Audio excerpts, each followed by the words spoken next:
Happening now, we'd like to welcome our viewers from across North America and the United States and the world to the EdTech Situation Room for September the 13th, 2017, episode 65, following yesterday's riveting Apple event in California, which I'm sure we won't mention at all. But my name is Wes Fryer, joining you from Oklahoma City, where we're getting used to some new schedules, and I apologize for being a little bit late. And as always, we're going to be joined by the forest fire smoke dodging Jason Neiffer. Jason, what's the weather like now? Is it still as bad as it has been? Well, today I think is the last day of probably hot summer temperatures, at least. There's a forecast that tonight around midnight it's going to start raining here, and then over the next 7 days it's supposed to rain 6 out of 7 days in Missoula. So we're yes. The temperature is going to cool down, which also helps the firefighting efforts as well. But I think we're at like 1.2 million acres burned in the state of Montana now.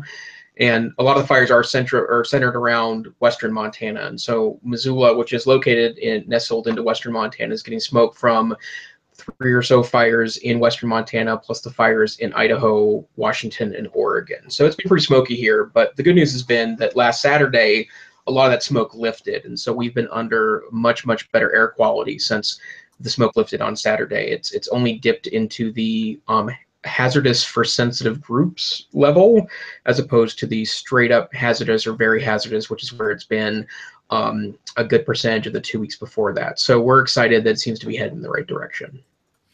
Well, that is excellent. Well, when you are not giving weather reports for Missoula during the day, you're rapidly approaching the more initials behind my name status. And I am. What else are you up to? In Montana, where I'm in the doctoral program for teaching and learning, where I'm focusing on educational technology, and I'm currently in the final throes of finishing up a dissertation project, which I hope to have done either this semester or maybe the beginning of next semester. Things are kind of heading forward in the right direction, so I feel good that it'll get done this school year. And then my day job is I am the assistant director and curriculum director of the Montana Digital Academy, the state virtual school, which is a supplemental program that serves students in 200 plus schools across Big Sky country. So I work in digital learning the day on through. And Wes, what are you doing when you're not, I guess, counseling me on smoke? So I am the director of technology at the Cassidy School, where we have almost now completely finished our transition to a new mobile device manager. We are not anywhere near one-to-one, but we have about 900 pre-K through 12th grade students, about 160 or 70 faculty and staff, about 130 iPads under management, about 260 iPads now.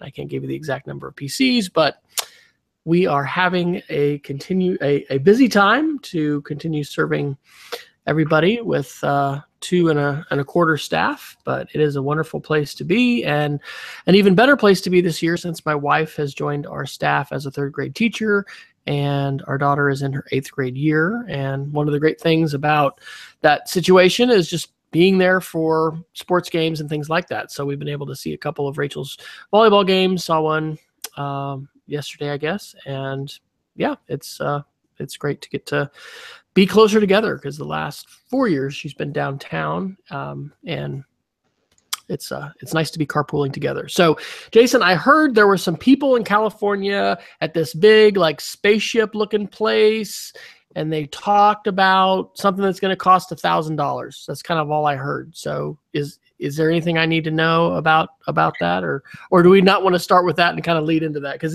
we got to talk about the Equifax hack. I was putting some stuff in. I think I'm going to freeze my credit. I mean, this is serious stuff. Like half of America has had their social security, and then potentially, we got to talk about that stuff. So I was tardy tonight, and I've got to put in some links. So where would you like to start us? We will just pass the proverbial torch to you. Sure. I would say that maybe we could start with the Apple announcements, if for no other reason than they're interesting. I'd say that the one thing that was most interesting about the announcement, well, first let's talk about the announcements. There were just a few primary products in yesterday's announcement. We could talk about first what was in there, and maybe we could talk about what wasn't in there, which I haven't seen a lot of media on actually, but I have some theories myself of things I would have liked to see that weren't announced yesterday. But they started off with the Apple Watch yesterday, which is now in its 3rd generation of device, and there's some updates, including the ability to drop an LTE card, so be able to have the watch communicate over cell towers, which means you could effectively bring just the watch with you as opposed to having a watch to tether it to. That is a major advancement in the technology itself. Android Wear watches have been doing that for about a year or so, so it's not groundbreaking. But the one statistic that was talked about yesterday during the keynote at the Apple event in California was that the Apple Watch had a 97% satisfaction rate amongst those that had purchased the item. And what's interesting about that to me is that I obviously don't have an Apple Watch. I wouldn't have anything to pair it to in the first place because I don't use an iPhone. But I do have an Android Wear watch, and I like the Android Wear watch. It's a good piece of hardware, but I would say I wore it fairly religiously for about 4 months, and then every other day for another couple months, and now it comes out of the drawer once every 2 weeks or so. And I still like the device, but it hasn't become a go-to, and yet I see more people with Apple Watches than I do by a factor of 25 times as many than I see wearing Android Wear watches. And I think that even though it's probably a small product in the overall Apple line, they probably have some good reasons to stick with it because of the high customer satisfaction amongst the Apple faithful. So they did make some advancements to it, more powerful processor, more storage, the LTE option for those that want to go sans phone completely and focus entirely on the watch. But it's clear to me that Apple will be sticking with this particular product line. So I know we've talked about wearables in the past, but Wes, I know you're not currently an Apple Watch owner. Is there anything tempting about yesterday's announcement that say that now is the time for a Fryer Apple Watch? There is. I think the statistic of being able to stream 40 million songs to your wrist was pretty staggering. And I'm still holding out for FaceTime on the watch. I think that's going to be my holdout. I want the Dick Tracy, let me talk to you and see you on my watch. But it was impressive. They said they displaced Rolex as the world's #1 watch. I don't know what measurement that was. And of course, even if you have a Rolex that's genuine, I mean, you're not buying that regularly, and you're not having this, desire and push to refresh, and so I don't know how all that stacks up. But it definitely, I mean, the way that we've seen Apple focus on the fitness niche, they had a really compelling ad about that. I don't know if I watched about 3/4 of the keynote, and I'm not really a big fan of the game demos, and but that the video they showed for the watch in terms of the things that it's done, the people that have been able to make calls in emergency circumstances pinned in their car,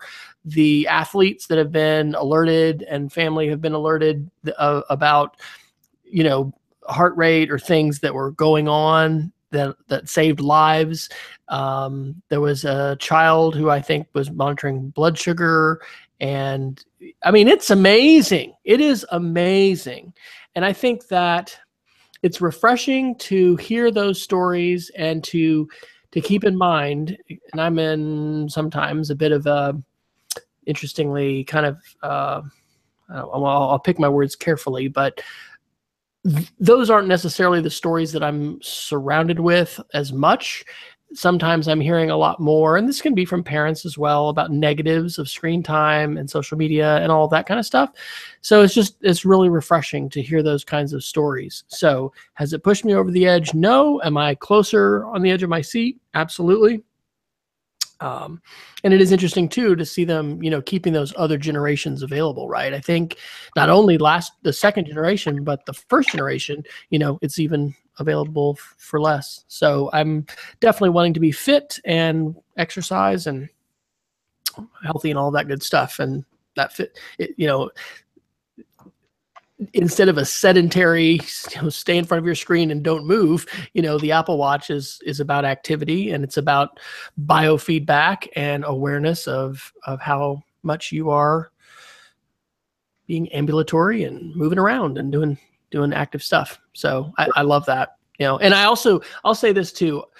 Apple has always been masterful storytellers with media, right? Any Apple video, especially one that they're going to show during a keynote, but anyone is going to be amazing. So, and I'll also say that if you watch any part of the keynote, watch the opening part, because the way in which they have Steve Jobs, you know, talking about, you know, Apple, and the way that they had the room dark, and then, you know, Tim Cook made it without, you know, an emotional crack in his voice, but you could tell just, you know, how being there in the Steve Jobs Theater and all that was really a special thing. So Apple's still got mojo, baby. I'm here to say, and I'll talk in my Geeks of the Week about today at Apple, Teacher Tuesdays, field trips, and stuff like that. Because really, actually, after the Steve Jobs stuff, even before Apple Watch, they talked Apple retail, and I think that's a fascinating thing that they're wanting to do in terms of not calling them stores, but town halls, and the ways in which they are wanting these to be kind of meccas of learning and sharing and collaboration. And I'm pretty excited about that. Okay, well, let's go to round two. New Apple TV at 4K. They spent more time on this announcement than I would have assumed, but I could only really discern two big advantages of the 4K Apple TV. First, that's in 4K, and second, that they're going to be doing some sort of HDR, high dynamic range video overlay that you can utilize that makes those especially high definition screens crisper.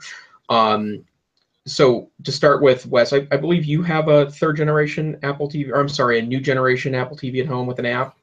Definitely. And we've rolled out a lot of those at school as well. We were fortunate to start our transition to, you know, being untethered and wireless with AirPlay mirroring when the fourth generation was available. So, you know, we've had a third generation in the family, but fourth generation is a game changer because of the App Store. I'm not going to be getting a new one because we don't have a 4K TV, and I don't anticipate we're going to get one anytime soon. But I think it was notable from the content standpoint, right? Because Apple is a content creator.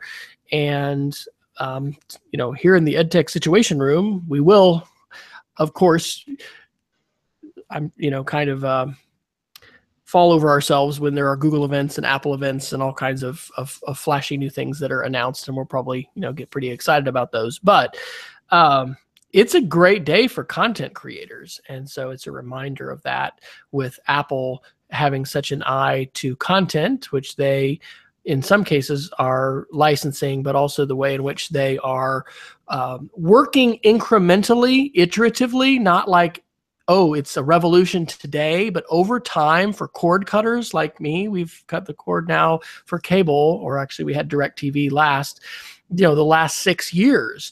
I think that the ways they've got the live TV there, and the ways they're working on cording sports, because, you know, sports has been one of the biggest things. And so, full disclosure, I hope Cox doesn't come sue me or give me a bill, but, you know, my parents in Kansas have a, you know, full cable package with Cox. And so sometimes to catch an ESPN, especially during bowl season, right?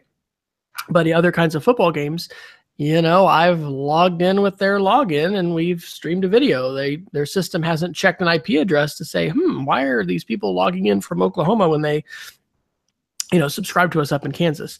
And maybe that it's kind of like family sharing. You know, it's not an officially condoned thing by Cox. But the point is, in order to get access to that live sporting event, you know, you have to either be paying a commercial cable subscription, or you need to know someone who will share their login with you. So I think we're going to continue to see that advance. Some people have wondered why they waited so long and all this, and it's totally the content providers, right? They did announce that if you bought any Apple movies in the older and less high quality resolution, that you'll automatically upgrade for free to the 4K. So anyway, that'll have some folks excited, but we're kind of a Netflix family, and then Plex. We have my sister and family in Kansas City on Google Fiber who have a very robust library, and share that with us, via Plex. And so we're not buying as many movies. But I think this is not a revolution today, but it's the continuing revolution, which when you look at the graphs of cable subscription and how important ESPN and sports have been to cable packages, I haven't done this reading in the last couple of weeks, but we're going to reach a point where when you look at professional sports and what holds all of that up, it's largely television contracts and advertising, which is yes, driven by ticket sales, but television is huge, and the subscriptions that the cable companies play. And so this is the continuing march of disruptive technology with Apple, inserting itself and making a viable player that is not only going to be able to let you play movies, but it's going to let you, connect to live content, and then also apps and things that other people have developed. So what is your streaming media situation look like at your house, Jason? And did this whole event, Apple TV, watch everything? Did you move at all in your plans or short-term goals for what you might purchase from Apple? It didn't really, because I'm not in the market for an iPhone, which is obviously the thing we'll talk about next. But we here we're Netflix, Amazon Prime Video is a secondary provider for us, and then I also have what I like the term you used, a robust Plex server here at home that has a very long running media library in it that I've been curating for 15 years now. So that is something that it's been a great addition for us here at home, the Plex library. But we haven't had cable in 10 years. A long time ago, my wife and I made an agreement that I could, if I was willing to get rid of cable, I could spend up to that amount every month on media, and found that I was even close to using that amount. And now with various services like Hulu and the PBS app on Apple TV and many of the other kind of one-off apps that exist in that ecosystem, we don't really need cable to be able to access, generally speaking, whenever we want to. But I'm not a 4K guy. I have a 720p TV sitting in my living room, a little 32-inch TV. I used to have a larger TV at one point that died on us.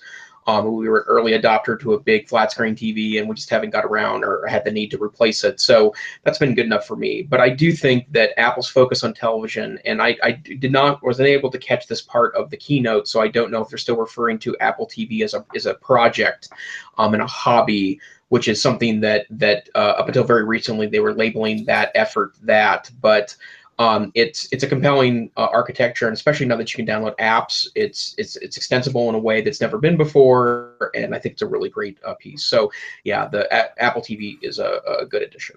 And I do a school EdTech connection. If anybody listening to the show knows someone who is at a school or students at a school that have developed an app for Apple TV, or the App Store, we probably heard those stories, and those may be sooner or easier to find. But that'd be pretty interesting. Breaking into the Apple ecosystem marketplace is, in my experience, a more challenging thing than Android. I actually did use an app builder to put something up on Google Play a while back that probably is still there. I probably should take it down. But anyway, that would be interesting, because the ability to create these algorithms, filter the web, be able to provide your content, of course, as well as games and other kinds of things. Coding, it's important. We need kids to be doing it, and we need to be exploring the ways in which we have some agency over our media landscape, right? We live in a world where it's filled with choices, and it's an attention economy, and there's probably not going to be statistically a huge number of folks and people in schools who are doing that kind of thing. But I think that's what a great thing to have your club take up, or to even find out if kids are doing those kinds of things on their own, and what kinds of things are they learning, because this is a job of the present and a job of the future, is being able to work in the new media entertainment industry, of which the cord cutters and folks creating original content for YouTube, Netflix, Hulu, Apple TV, Amazon, all of that stuff. Hey, what happened to the Amazon app? Because Jeff Bezos, CEO of Amazon, and Tim Cook, CEO of Apple, had allegedly gotten together in the spring. Not allegedly, like this was totally all over the news. And Cook had evidently gone right to him to talk about Amazon Prime on the Apple TV. So the rumor was we were going to be seeing that app, and you would not have to get a Fire Stick or Chromecast or something else to watch your or mirror, right? Because that's what you can do now with an Apple TV is you can mirror and use your Amazon Video app and play, but you could natively do it. No mention of that, right? I didn't see anything about that. So I don't know what happened there. Yep, Mac Rumors reported on August 29th that the Apple or the Amazon Prime Video app for Apple TV will likely not be ready for launch for the September event. So I think they're still working on it, and it looks like that's still imminent and in play. And that's an interesting dynamic too, right? Because Apple wants to favor their content, but if they want to become a platform. This has always been an issue with Apple, right? With iTunes U, and iTunes content, etc. Are you going to be exclusive to the Apple platform and the ecosystem, or are you going to allow for other kinds of things? And of course, they've allowed for Netflix and Hulu and HBO and these kind of things. And I think that's a great thing for consumers. From a cultural literacy standpoint, it's kind of interesting to think about what series and what shows are now among teens and young adults, and how has that kind of thing changed? We live in a very fractured media environment where we don't just have the NBC, ABC, CBS, and everybody's watching Wild Kingdom or Hee Haw or whatever on Sunday night, or whatever choices were in the 70s. It's an incredible media landscape. So there's implications that has for us, as a society and as a culture with shared experiences and things like that. And I think it's good, but it's certainly different. So how about that phone? Yeah, without further ado, I think it's time for phones. So this was the worst kept secret in probably Apple history. Actually, there was a lot of leaks that preceded the Apple announcements on Tuesday, but Apple released not one, not two, but 3 new phones. And something I want to talk about after we're done here is kind of the betrayal of Jobs' original vision that there would be 4 consumer products, 1 tablet, 1 phone, 1 desktop, 1 laptop. And suddenly now Apple is in the many device business, which you could argue is good or bad news. But Apple announced the release of 2 iPhone 8s. There's the iPhone 8, which is the successor to the iPhone 7. It's smaller. It's 4.7 inches. It comes in 64 gigabyte and 256 gigabyte capacities. And what's really interesting about this is they kind of downplay the platform itself, even in their advertising on their website. They call it like their best tagline is it's the next generation of iPhones, right? So it's like, here's the next one, right? Like, as opposed to, revolutionary, wonderful, awesome. And then of course there's the Plus model, which is a larger model, 5.5-inch screen. And both of these I would say are predictable. They have the so-called Retina displays. They are in many ways like the iPhone 7. There isn't a whole lot of evolution here. They come with a button. The headphone jack remains missing in the iPhone 8 model. And if you're looking for just the next one of this and like the form factor, then it's I'm sure pretty decent and or awesome. So that of course buries the lead a little bit, because in addition to the iPhone 8 and the iPhone 8 8 Plus, they're also offering something they're referring to as iPhone 10. And there's actually a bit of debate yesterday about whether it was the iPhone 10 or iPhone X. And of course, the correct answer to that mirrors is it OS 10 or OS X? And it's OS 10 is the answer to that question for all you Mac nerds out there. And the reason why that's interesting is because that phone has so many technological advancements to it that it really leaves, in my mind, the iPhone 8 and 8 Plus pretty dramatically behind. So I guess first, anything interesting for you in the iPhone 8 or 8 Plus announcement, Wes? Wireless charging, I think, is a pretty big deal. I like the fact, and I'm going to borrow from the Committed podcast is a weekly tech show I listen to, and just listened to that today, and I agree with several of the things that they talked about. One of which was, hey, Apple didn't try to invent a new standard, right? And Apple doesn't always, right? They've embraced all kinds of things, and they also pioneer things and are pushing things. USB-C, being an example. But wireless charging, we've got already IKEA, and I think they said Belkin and some other places. And is it called Che? It's the Chinese word for wind, I think. Anyway, I'm not saying that right. It's not Che. I should look it up. But it's the standard, I think, for the wireless charging. So I think that is exciting. But facial recognition, when that's an X. So anyway, that there are definitely things I'm pretty excited about on the X side. Did they say why they're not going with 9? I'm thinking it has to do with 10 years as well, right? This is 10 years from 2007 when original iPhone was announced. But did anybody say, or did you hear why we're not having an iOS 9? I didn't hear, but I think your explanation is the likely answer. And that's where, we should definitely talk about the 10 next. But the bottom line is that I think if this had been the only phone released, and maybe that's why they put all of their creative efforts into releasing kind of the super phone, the iPhone 10, because if this had been the extent of their announcements, I think it would have been met with a pretty dramatic yawn from even the Apple faithful, right? Like there's a lot of pressure around this Apple event to announce something new and interesting. And to be honest, it's not a new Apple TV with 4K. It's not a third generation of an Apple Watch. It's not an iPhone 8. All of their creative juice seemed to be spilled into this iPhone 10. So let's skip over the boring 8. And I still laugh to me. These are beautiful phones. I'm sure they're wonderful to use. But in comparison to the iPhone 10, it's really no comparison. So Apple also announced a brand new phone that they themselves describe as intended to be a revolutionary advancement in cell phone technology. And the iPhone 10 is it's almost like, what things were sitting in Apple phone labs, right? Like what things were maybe a year or two off, and it feels like someone walked into the labs and said, we're going to put together something amazing.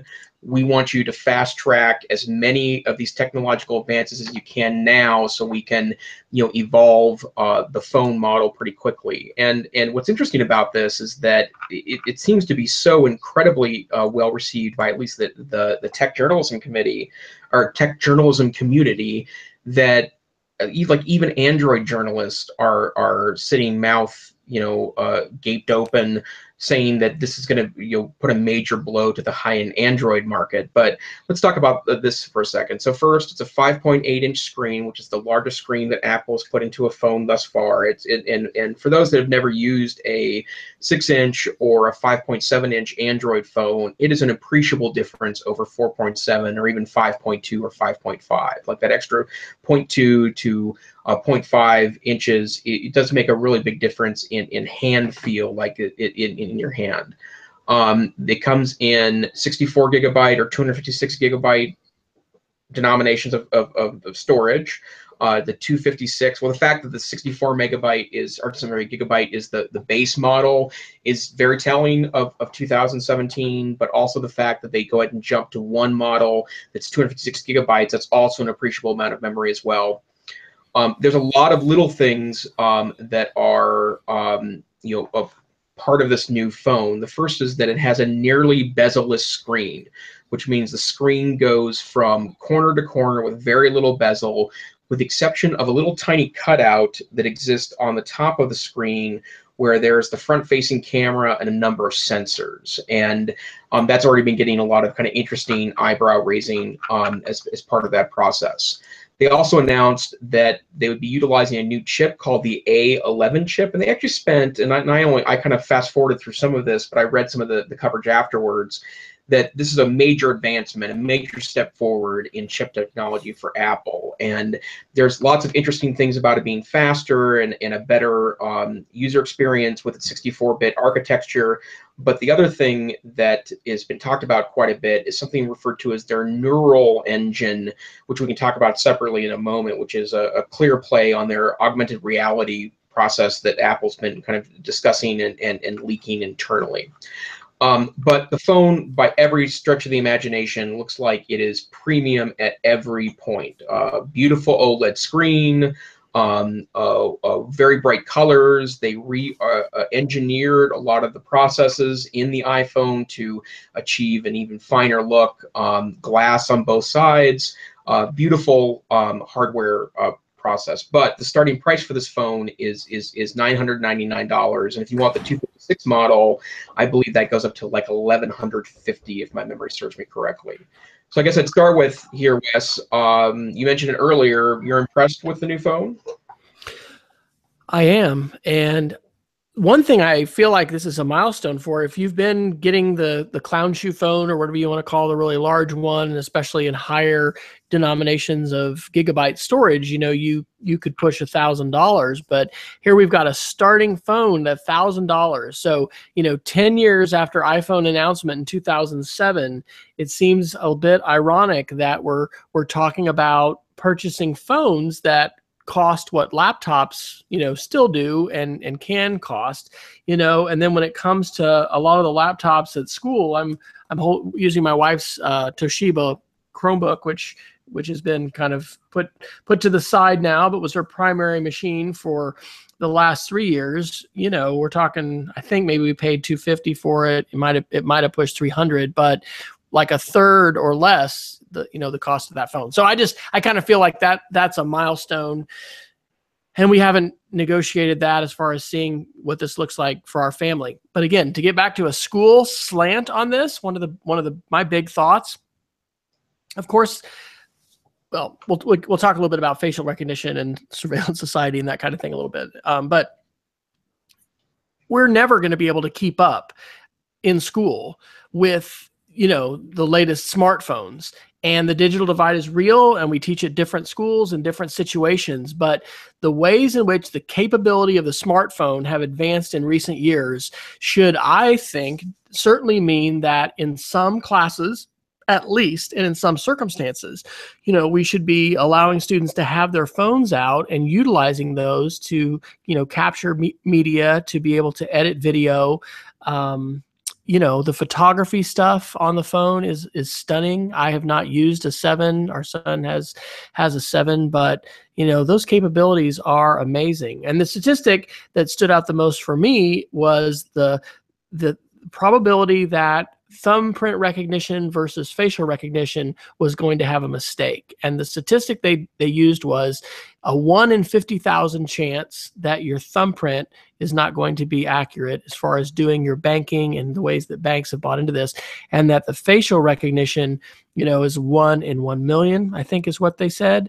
And they had masks. This is kind of creepy, of like Hollywood, you know, trying to show how people wouldn't be able to fake that, but you know, the ways that it's infrared, it really struck me how amazing it is that this incredibly advanced, like one of the most highly, certainly on a consumer level, you know, crafted pieces of technology, you know, is so quickly in the hands of so many people. And you know, I think that the face recognition stuff is good, and I think it's exciting, but it's another sign of the surveillance society that we live in, right? And the ways in which, you know, your phone is going to iteratively, you know you on the committed. They were joking that, you know, at some point it's going to be saying, well, you may want to be cutting back on those carbs, not having that extra drink tonight, you know, because it's going to be able to detect, you know, subtle changes that we're having in our faces. Yeah, so I don't know, but I think I'm going to be tempted because when we look at having a phone, it's going to be in our family for a while, right? As it moves down the food chain or whatever, of the dominoes of people inheriting it. It's going to be very tempting to to get a 10 for my wife, and to, you know, especially from a photography standpoint, right? I remember the iPhone 4, and just, I mean, I was just blown away. The high dynamic range, you know, app, that's still one of my favorites, Pro HDR. So, but it's how quickly normal changes, right? Who would have thought you were going to spend $1,000 for a phone? I mean, I pulled out old pictures from 2007 when I was in San Francisco for Macworld and saw Steve Jobs on the stage at Moscone Center, and you know, I had a flip phone that AT&T provided with me on my belt, and I had the it was probably like a $1,200 retail camcorder, you know, with a digital 8, or maybe it was a mini DV tape with a tape. How quickly things change.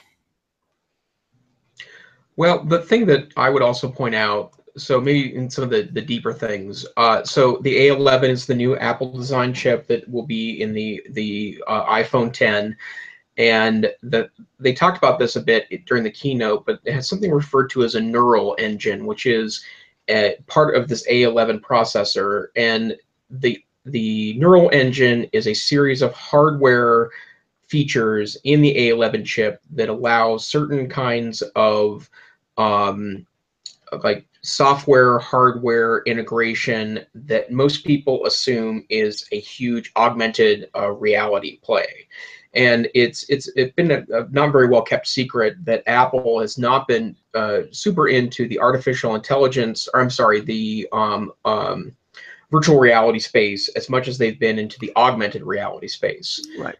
And so the idea here is that the phone itself, while you may not see a lot of these features in the iPhone 10 right now, sometime in the next 6 to 12 months, that phone would be the center of an augmented reality play that Apple's going to start pushing forward. And in fact, the tech journals are only starting to kind of unwind what they think the timeline might be for this. And they mentioned some hints towards that in the keynote itself. But there is hardware, including audio and video processing capability that has been designed from scratch by Apple and integrated to the A11 chip that most people think that will lead to new and other features in the iPhone arena sometime in the next year. But what's really interesting is, just like the last couple of phones from iPhone, the chip sitting in the iPhone, and for that matter, the iPads as well, is so much more powerful than what's required to be, you know, to power the modern day,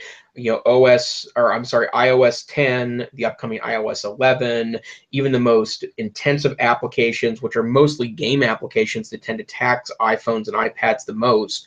The A11 chip is so overwhelmingly powerful compared to the needs of 99.9% of applications sitting in the App Store that obviously the phone is going to end up doing something more at some point. So I think that's probably more or less a wait and see sort of situation, but it is really interesting that they did provide an extraordinarily powerful chip in this OS 10 phone. Yep, I agree. And Apple is continuing to revolutionize. I mean, I think everybody wants to talk about them losing their mojo, but yeah, I think it's exciting to see what's happening. It's what we're talking about in terms of the processor having more than it needs. I mean, we've reached, it's kind of like peak oil, maybe, I don't know, peak processor needs, you know, like with laptops and stuff. Like, do you really need more? I mean, we were talking about that at school when people are asking for laptops. Like, what are you doing? Are you doing intense video? Okay, you're not. So probably you need a browser, and, you know, maybe you're going to need an actual Windows machine or a Mac, depending upon special software that you're running. But it's the baseline of computing, you know, has continued to go up. And so now you wonder about all that excess processing power. And yeah, it's pretty interesting to think about what that's going to do as far as AI. Here's something I haven't heard anybody say, and I just was remembering it. I don't know, and I didn't see the whole keynote. I saw about 3/4 of it. I don't know that we heard him talk a lot about privacy, because, you know, that was something that Apple was talking about, really differentiating themselves and setting themselves apart from Google and your information and things like that. And they were kind of going to use that as a play of really differentiating themselves in the marketplace. Absolutely. Anyway, we go ahead. Go ahead. I was just going to say, if we don't move on, we probably won't get to the hack at all. So we got to say a few words about that. But go ahead with some more. One last thing related to this. I did throw in an article in the show notes, which, by the way, our show notes are available at edtechsr.com, where we have all of our links every week that we talk about.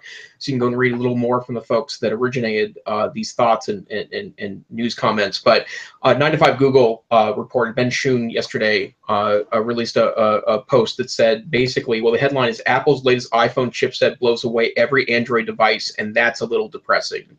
And they go on to look at the A11 chip and start to put it through some benchmarks on so-called Geekbench, which is a cross-platform benchmarking software. And basically, the iPhone 10 is twice as fast as the fastest Android chip available. And you just don't see those kind of differentials much anymore. The products released in the same year that are both considered to be high-end, one doubles the speed of the other. And so just something interesting to think about, that just like Apple has kept, you know, Android driving to innovation, and in return as well, that Android has also driven Apple to innovation as well. I think a gauntlet really was thrown down yesterday by the folks at Apple. So I vote we do a little speed dating round, or there's going to be other words for, you know, quick, where just, you know, grab an article, you know, say a couple sentences about it, and we can pop back and forth for a little bit. Does that sound okay? Sounds great. Okay, I just dropped this one in from the Register. Dolphins inspire ultrasonic attacks that pawn smartphones, cars, and digital assistants. You had put the topic this week in justified paranoia, so I think that fits under this. This is from the Register on September 7th, 2017, and what it's saying, a few years ago, we heard about kids having these ringtones that adults couldn't hear because they were too high frequency, and this is saying that, you know, there's a potential attack, and it's actually called dolphin attack. And I think this is a theoretical thing. I don't know that it's in the wild, but it's a way that ultrasonic commands can be sent to voice activated systems, you know, in order to initiate things. Yeah, I don't know. Still haven't made that jump to the Google Home or other device. Flipping it back to you. The BBC News reported on September 12th that governments in the West are releasing security briefings related to hospital syringe pumps that are apparently prone to hacking. The pumps are made by a company called Smiths Medical, and that there is apparently a chance, although there's some debate about how high of a chance there is, that someone could gain unauthorized access to the pump and impact the intended operation of the device. The threat is so significant that the United States Department of Homeland Security released a warning about the pumps and the hackability of them. So we definitely live in technologically interesting times. Back to you, Wes. I'll just drop this one in. We've got a few different things about the Equifax hack. This one is Equifax security breach leaks personal information of 143 million U.S. consumers. And this was in Gadget on September 7th. And this, you know, very well, there's an article, I think we had it a while back, about Sweden, where they essentially had, you know, all of their equivalent, like SEAL teams, people that were under, you know, whatever, judicial protection, witness protection programs, and all the specific things about, you know, their infrastructure that terrorists would want. It's terrible. It was a huge hack. But as far as the United States, I mean, over 143, 150 Americans, it's like probably 50% of people. And in the United States, you can go in and put in your, I think, last name and the last 6 digits of your social security number if you'd like to trust Equifax, and find out if you were affected. Most likely I did, and I have been probably affected by that. There was been some controversy this week about not signing up for their service, because part of what they had at one point was a clause that would make you agree to not be a party to a class action lawsuit if one gets filed against Equifax. That you would opt out because you've, you know, signed this thing. So yeah, the Equifax hack. Speaking of hacks, Wired reports today on the 13th September 2017 that there is apparently a new hack aimed at Bluetooth devices, which can be pushed onto you even if you have modern-day Bluetooth hardware backed by modern-day Bluetooth stack software. And their advice is you should consider turning off your Bluetooth on your phone or other device when not in use. And apparently Bluetooth has been the target of many vulnerabilities accelerating in the last 2 or 3 years, and people are saying the next major hack will be via Bluetooth. And so I would find that hard to do, to be honest, because so many things in my life talk to my phone via Bluetooth, but security researchers are now advising that you should consider turning Bluetooth off if you're not using it. Back to the Equifax topics, several different articles there, but the Kim Commando article from September 7th, what to do about the Equifax breach, and then the September 11th, one essential step to prevent identity theft. You know, because sometimes these articles and things we talk about, especially with regard to security, sounds like, you know, the sky is falling and we can't do anything about it. Monitoring your credit, monitoring your credit cards, making sure that you are working with a bank that has a very good fraud monitoring setup where they're going to call you and notify you and cancel cards, etc. But doing one of two things to your credit, either putting a fraud alert, which will, for I think 3 months, make the companies who want to run a credit report or someone wants to establish credit, you have to be called, but that only works for 3 months, or take the step of a credit freeze. And I've really been debating this and just had a conversation with a family member this week who has had their credit frozen for the last 3 years. Each of the 3 major credit companies will issue you a password or a PIN number, which you can then use to unfreeze your credit. And this family member I talked to had been able to get a new credit card that they wanted for a trip and, you know, unfreeze it for 3 days and then refreeze it. And we're going to do that. So it does seem a bit like the sky is falling, and we just continue to hear about, you know, hacks. So that was a good article giving you practical advice. And, you know, I'd be interested to know for anybody listening out there if they what steps and actions that they're taking, and if they're doing that, because that is a fairly dramatic thing to do, to freeze your credit. And I'll throw in one last article from Wired. This is also from today. 23andMe has announced that they are starting to dig through the data collected as part of their consumer service, the 23andMe DNA analysis service that you can pay, I think it's $99 for, and then $199 for. And the idea is they're going to start looking through that data in an attempt to find a Parkinson's cure. And what's interesting about that to me is, first, you know, there has been a lot of hand-wringing over 23andMe and data privacy practices and the utility of such a service, and that are you, in exchange for a relatively small amount of money and you know, a loose privacy pledge, you know, are you giving away data that you perhaps shouldn't be? But I do think that part of what's really interesting about the entire 23andMe experiment is that, you know, the more data they have, the more they could probably find out some very interesting pieces from that. And as an example of this, you know, Parkinson's disease, which, you know, affects some, you know, 1 million Americans, could ultimately find some sort of pathway or pattern that's not been seeable before, because they've been looking at Parkinson's at the micro level, the individual patient level. Whereas if they can take broader strokes based on genetic analysis of, you know, hundreds of thousands, maybe millions, maybe tens of millions of people, they might be able to find some patterns that can spark new research towards a cure. So that's a big ethics and privacy debate that is beyond the scope of the few minutes we have left for tonight, but it's an interesting development on the part of the 23andMe experiment. Before Geeks of the Week, just one more to ask you about, because you dropped it in Recode September 13th, the inside story of how Netflix transitioned to digital video after seeing the power of YouTube. Any quick comments on that one? That is based on a book that is written by, and I can't remember what the title of the gentleman is, but he's a someone at higher up at YouTube, the chief business officer at YouTube, and he's been Steampunk's YouTube and the Rebels Remaking Media is the name of the book.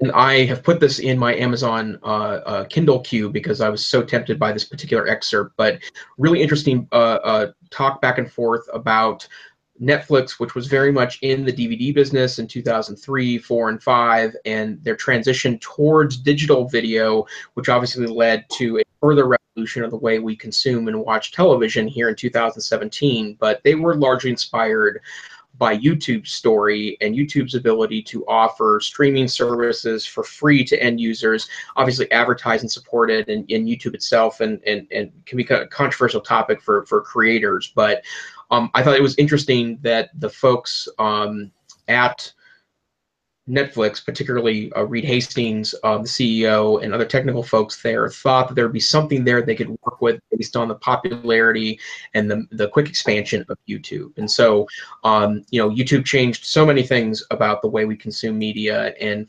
it's not just putting media in the hands of creators who otherwise wouldn't have a channel or a voice. It also changed the way that commercial media was delivered as well. So, shout out to the good people at YouTube and Netflix.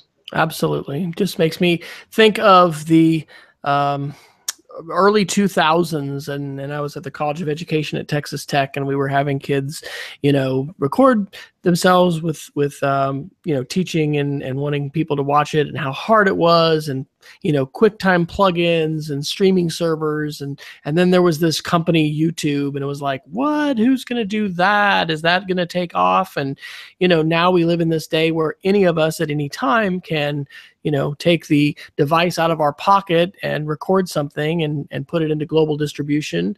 And a lot of I would say the vast majority of content that my teen daughters consume is YouTube content. It's also Netflix, it's also Plex, but I would say YouTube is the #1 source of media. And I think we are still grappling in schools with making a shift and recognizing that print is no longer the dominant communication media. We've got other forms of multimedia, and in order to be fully literate and a full participant in the 21st century, you need to not only be a savvy consumer, but also a savvy creator and a savvy filterer of the deluge of content and information options that are present all around us. Absolutely. So, Jason, do you have a Geek of the Week tonight? Yeah, I'm sharing a tool that I'm not a standard user of anything, and to be frank, I'm going to go ahead and guess that neither is Wes. So we tend to do things that maybe are a little more complex because we're geeks and we like to geek things up a little bit. But one of the things that's a critical part of my day job, supporting thousands of teachers and students across the state of Montana as part of the State Virtual School of Montana, is the ability to screen record, whether it's a single screenshot that I can annotate and send an email, or a screen recorded video so I can show how something works or try to capture something that's interesting. And my go-to tool for that on the Mac and PC is Snagit. Snagit is a wonderful program, very functional. You can oftentimes get it on sale for well under $50, and it's a great overall tool that's wonderful for screencasting. But sometimes the ability to record a video and then save it and then attach it to an email, for example, is a little too much. The files can be big. Sometimes I need something quicker and a little less onerous from an email standpoint. So there's a wonderful tool that's available for free called Recordit, recordit.co. And what it does is that on a Mac or PC, it does take a screen capture, a video, if you will, but it also allows you to download it as an animated GIF. And what's really wonderful about that is I can attach it to an email, and it's relatively small compared to a video, and it can oftentimes show, click here, then click here, with relative ease. And so for me, I keep this on every PC and Mac that I use. I don't use it all the time for screen recording, but when I need a quick screen record to attach to an email, it's a really wonderful tool. There's a pro version available. I've never had a need for it on either the PC or Mac side, but Recordit, which is at recordit.co, wonderful small application that allows you to take quick screencasts, turn them into animated GIFs, attach them to an email, and they even host them on a website that you can send a link to. So that's recorded.co. Awesome. And my Geek of the Week is a shout out to the Apple Store, where I actually was tonight. One of the things that I'm not able to repair myself are Apple keyboard keys that come off and are pretty tricky to get on. And one of the things I love about the new setup and the new Apple stores, if you're fortunate to live in an area where you have access to one, is that you don't have to set up an advance appointment. You can walk in and they keep, time in there for you to get in. So I got in like 10 minutes. And during the keynote this week, yesterday, they talked initially about Today at Apple and just the way that Apple is reinventing themselves. And here on our show back on May 10th for episode 51, and I think actually we'd had it in episode 50, but maybe then talked about it in 51, shared an Apple Insider article from April 25th, Apple to launch Today at Apple retail sessions in late May. Well, they're here. And among other things, and I've got this as a Geek of the Week link too, they have Teacher Tuesdays. And so depending upon your Apple store and how much the creator in charge of that is sort of taking the bull by the horns, here in Oklahoma City, they're not doing it every Tuesday, but they're doing, several a month, it sounds like. They're doing specific sessions for teachers to be able to come, and you can sign up and register. I've just registered for the one next week that is about GarageBand and creating. And one of the things that is challenging about not just probably Apple technology, but other technology today is how do you discover the new features, and then how do you decide whether or not you want to, retrain your brain and your workflow to take advantage of these new swipes or these new presses or keyboard shortcuts or whatever, the combinations are. So I find, of course, podcasts are a great way to learn about that, and video sometimes is too, but it can also be really cool to have a face-to-face opportunity to do that. And so I think that's pretty cool. And it's just really interesting in our postmodern society where experience is so valued to see companies, completely reinventing their face in terms of McDonald's with the Mac Cafe. We see Kentucky Fried Chicken, if you've got that brand, Taco Bell. And some of these have knocked down their buildings and built from scratch. Others have, done big redesigns, but Apple is doing a huge one and really, wanting to encourage people to come hang out and learn.